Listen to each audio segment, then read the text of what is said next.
श्री चौधरी मुनव्वर सलीम।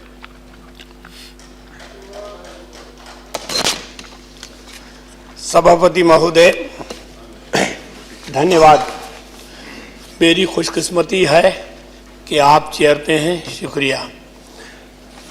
आपके 2 मिनट हैं, पर मैं 5 मिनट दे रहा हूं आपको। माननीय 5 मिनट से 6 मिनट। सर, इनकलाब जिंदाबाद, इनकलाब जिंदाबाद अकेले ही बहुत होता है, खाली एक ही नारा लगाने का वक्त दीजिए।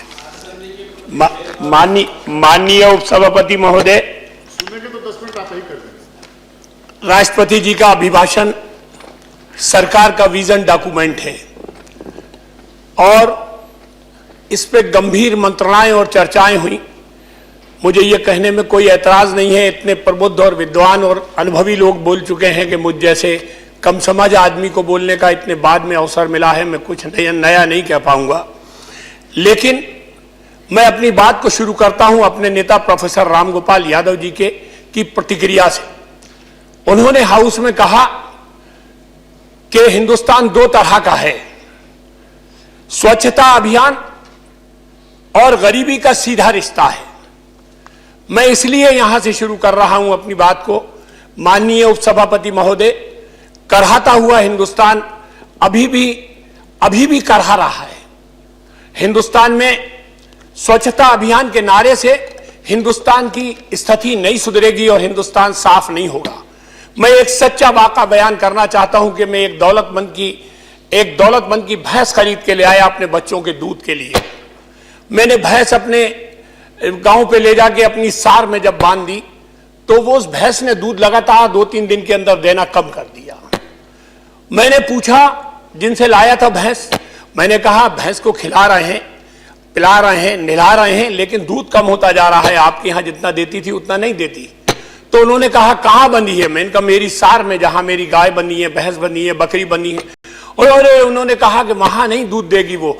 मैं तो यहां बांधता था। मैंने जब जाके देखा तो उसमें एसी लगा हुआ था, शानदार वो कमरा था जैसा मेरा खुद का भी कमरा नहीं है। तो मैं कहना यह चाहता हूं कि स्वच्छता का संबंध, सही कहा प्रोफेसर रामगोपाल यादव जी ने, गरीबी से होता है। अगर आदमी अमीर हो जाता है तो गंदगी में रहने वाला भी साफ हो जाता है। माननीय सभापति महोदय, हिंदुस्तान में 62% जमीन आज भी प्यासी है और वो ये मांग कर रही है कि मुझे गीला करने के लिए, मुझे सिंचित करने के लिए नहरें दो। इधर वाले चले गए, अभी वो भाई साहब बोल रहे थे, उधर वाले बैठे हैं। हमारे यहां नारा लगता है इंकाई और भाजपाई, ये दोनों मौसेरे भाई। मैं कहना चाहता हूं अध्यक्ष महोदय, सभापति महोदय के, उपाध्यक्ष महोदय के, अब अगर 62% जमीन के लिए, सिंचाई के लिए सरकार ने प्रावधान किया था 1000 करोड़ रुपए सिंचाई की योजनाओं के लिए, मेरे पास वो रिकॉर्ड है, और 60,000 करोड़ रुपए हम लगा रहे हैं मेट्रो, नए शहर बसाने के लिए, स्मार्ट शहर बसाने के लिए। ये अमीरी गरीबी का फर्क, गांधी ने कहा था गांव बसाएं भगवान ने और शहर बसाएं इंसान ने। हमने माननीय उपाध्यक्ष महोदय इसमें नारा दिया है, हमने माननीय श्यामा प्रसाद मुखर्जी का नारा दिया है, उन्होंने कहा सर्वजन हिताय। हमने इसमें नारा दिया है पंडित दीनदयाल उपाध्याय जी का, उन्होंने कहा समग्र विकास।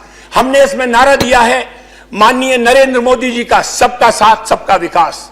माननीय उपाध्यक्ष महोदय, मैं नहीं जानता कि इधर बैठे हुए नौजवान लोगों ने कितना पढ़ा है पंडित दीनदयाल जी को और मुखर्जी साहब, श्यामा मुखर्जी साहब को, लेकिन मैंने पढ़ा है अगर सबका विकास करना है, अगर सर्व सुख बांटना है, अगर सबको विकास की धारा से जोड़ना है, तो वो माफ कीजिए अभी 1 मिनट हुआ, सबको विकास की धारा से जोड़ना है तो वो लोग जिनके कुत्ते के गले में सोने की चैन है और वो गरीब जिसकी बेटी के हाथ में लोहे की अंगूठी है, जब तक उसको ऊपर नहीं ले जाओगे विशेष अवसर देकर, तब तक हिंदुस्तान की अमीरी गरीबी का फर्क बढ़ता रहेगा और नक्सलवाद, माओवाद, आतंकवाद जैसी समस्याएं पैदा होती रहेंगी। माननीय उपाध्यक्ष महोदय, मैं गरीब की बात कर रहा हूं। इस पूरे विजन डॉक्यूमेंट में जिसमें समग्र विकास का ख्वाब देखा है, मैंने खूब गौर से देखा, इसमें हिंदुस्तान का वो नौजवान जो पढ़ने लिखने के बाद डिग्रियों से बातें करता है, वो 12 करोड़ ताजा थे, उसकी रजिस्ट्रेशन जो है उसको कुछ नहीं दिया गया है।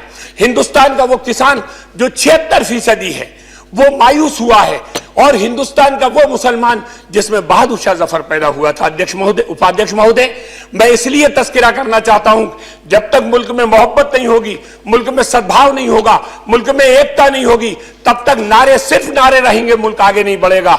माननीय उपाध्यक्ष महोदय, हिंदुस्तान की जंग आजादी की तरफ जब आप जाओ तो एक बूढ़ा बादशाह बहादुर शाह जफर, जिसके ऊपर विश्वास करता है पूरा हिंदुस्तान, माफ कीजिए अच्छी बात भी सुन लीजिए थोड़ी सी, मैं कहना चाहता हूं, उस बादशाह ने जब नारा दिया कि अंग्रेजों हिंदुस्तान से जाओ, उसने जब नारा दिया बागियों में बू रहेगी जब तलक ईमान की, तख्ते लंदन तक चलेगी तेग हिंदुस्तान की, उसको गिरफ्तार कर लिया गया।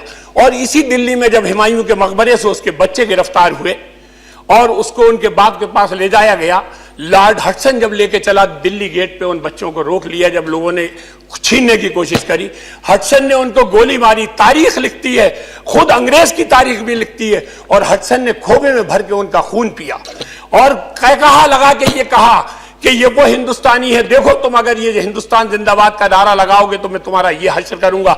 इतिहास गवाह है। माननीय उपाध्यक्ष महोदय, मैं कहना चाहता हूं गोलमेज कॉन्फ्रेंस में जब हिंदुस्तान की आजादी को लेकर मौलाना मोहम्मद अली जौहर बैठे तो उन्होंने कहा अंग्रेजों हिंदुस्तान की आजादी का परवाना दो, अगर नहीं दोगे तो जिंदा हिंदुस्तान में वापस नहीं जाऊंगा, मैं अपने हिंदुस्तान में मैं यहीं दफन हो जाऊंगा।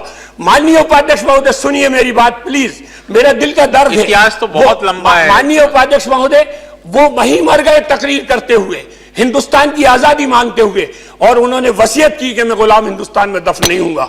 मैं कहता हूं कि इस सरकार के चलते, सरकार के ओहदों पे बैठे हुए लोग, जिम्मेदार संस्थाओं में बैठे हुए लोग, उन्होंने जो माहौल बनाया है, उन्होंने जो नारे लगाए हैं, उन्होंने जो रामजादे और हरामजादे की बहस छेड़ी है, अगर माननीय प्रधानमंत्री जी इसे धोना चाहते हैं तो मैं आज एक मशवरा देना चाहता हूं कि हिंदुस्तान में मोहब्बत की नई फजाएं चलेंगी। अगर शरीयत इजाजत देती है और हिंदुस्तान की सरकार के पास इच्छा शक्ति है तो चलो हम उनकी कब्रों को उखाड़ के लाएं, चूंकि वो राष्ट्रवादी लोग हैं, और हिंदुस्तान के अंदर दफन करें, ताकि हिंदुस्तान के अंदर नई मोहब्बत की फजाएं कायम हो, नया हिंदुस्तान जो है वो मोहब्बत का हिंदुस्तान हो।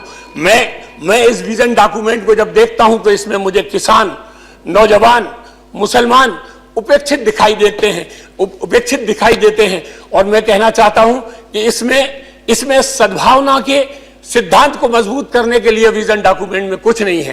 माननीय उपाध्यक्ष महोदय, अगर हम मदर टेरेसा जैसी सन्यासी, एक मिनट उपाध्यक्ष महोदय, अगर हम मदर टेरेसा, उधर से भी माता कहा गया था, हमारे दोस्त क्या नाम था उनका जो तकरीर कर रहे थे, उधर से भी माता ही कहा था, क्या नाम, विजय तरुण विजय साहब ने। आप सुन लीजिए ये बात, अगर मदर टेरेसा जैसी महिला जो सन्यासी के रूप में थी, जो रिश्ते हुए जख्मों को सहलाया करती थी, अगर हम उस पर भी धर्मांधता का इल्जाम लगाएंगे, सांप्रदायिकता के आईने में देखेंगे, तो हिंदुस्तान का पूरी दुनिया में मान घटेगा। मैं माननीय प्रधानमंत्री जी से कहना चाहता हूं, तो आपका विजन डॉक्यूमेंट तो दौलतमंदों के लिए है, लेकिन इसके अंदर मोहब्बत का सिद्धांत तो कम से कम शामिल कर लो, ताकि हिंदुस्तान एक रहे, और हिंदुस्तान एक रहेगा तो हिंदुस्तान सशक्त रहेगा, समृद्ध रहेगा, आगे बढ़ेगा। आपने मुझे मौका दिया, मेरी हदों के बाहर जाके मुझे बोलने का मौका दिया, सदन का शुक्रिया, आपका भी शुक्रिया। धन्यवाद।